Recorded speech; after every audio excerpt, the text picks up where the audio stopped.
அப்ப வீதிகளில உட்கார்ந்துகிட்டு சத்தம் போடவே இல்லை. அப்ப சைலண்டா மிராக்கள் நடந்துகிட்டே இருக்கு பாருங்க. ஆமா, கத்தி கூப்பாடு போடும்போது பரிசுத்தாவின் வல்லமையை பயங்கரமா பெற்றுக்கொள்ள முடியும் என்கிற காரியத்தை சில பேர் நினைக்கிறாங்க. அதெல்லாம் இல்லை. நீங்க சைலண்டா இருந்தாலும் பரிசுத்தாவியான கிரியை செய்து கொண்டே இருப்பார். Praise God.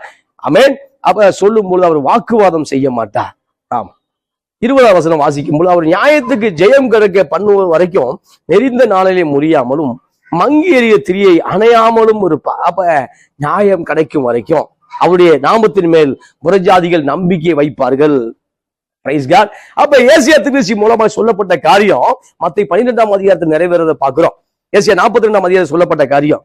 ஆமா, ஏசியா 42 சொன்னேன். 42ஆம் காரியத்தை சொன்னக்கூடிய காரியம் இங்க மத்தேயு 12 நிறைவேறுது. அப்ப வீதிகளில் சத்தம் விடுவதில்லை, வீதிகளிலே கூப்பாடு போடுவதில்லை, வீதிகளிலே ஸ்தோத்திரம் ஏதோ ஒண்ணு காரியம் சொல்லுவதில்லை. மாறாக அவர் நன்மை செய்கிறவராகவே இயேசு சுட்டித்திருந்ததை பார்க்கிறோம். புறஜாதிகள் அவர் மேல் நாமத்தின் மேல் நம்பிக்கை வைப்பார்கள்.